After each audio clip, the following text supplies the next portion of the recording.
இன்னைக்கு ப்ரிசஸ் ஸ்ப்ரவுட்ல தான் ஃப்ரை எப்படி பண்ணுறது அப்படின்னு பார்க்க போகிறோம். பேரே வித்தியாசமாக இருக்குது. என்னன்னு கேட்டோம், இந்த குட்டி குட்டி முட்டைக்கோஸை, அதுக்கு தான் இந்த பேருன்னு சொன்னாங்க. இதை இப்படி ரெண்டாக கட் பண்ணி எடுத்துக்கலாம். வானலில் எண்ணெய் ஊற்றி இந்த கட் பண்ணி வச்சுருக்கிற குட்டி முட்டைக்கோஸை இதில் போட்டு நம்ம ஃப்ரை பண்ணி எடுத்துக்க போகிறோம். பாருங்கள், ரெண்டு பக்கமும் நல்லா ஃப்ரை பண்ணி எடுத்தாச்சு. இப்போ அதே வானலில் எண்ணெய் ஊற்றிட்டு ஒரு 5 பல் பூண்டு, 3 பச்சை மிளகா குட்டி குட்டியாக கட் பண்ணி வச்சுருக்கேன். இதை நம்ம நல்லா பச்சை வாசனை போகிற வரைக்கும் வறுத்துக்கலாம். அது கூட கட் பண்ணி வச்சுருக்கிற கருவேப்பிலையை சேர்த்துட்டு வதக்கிக்கலாம். இப்போ கொஞ்சமாக மஞ்சத்தூள், மிளகாத்தூள், மிளகுத்தூள், உப்பு எல்லாம் சேர்த்து நம்ம கலந்து விட்டுக்கலாம்.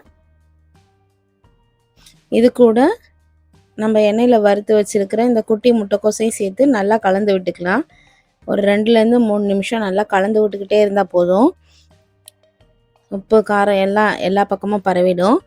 இப்போ பிளேட்டில் மாற்றி நம்ம சர்வ் பண்ண டேஸ்ட்டாக இருக்கும். ஈவினிங் ஸ்நாக்ஸு கொடுக்கலாம். சாப்பிட்டு பார்த்து சொல்லுங்கள்.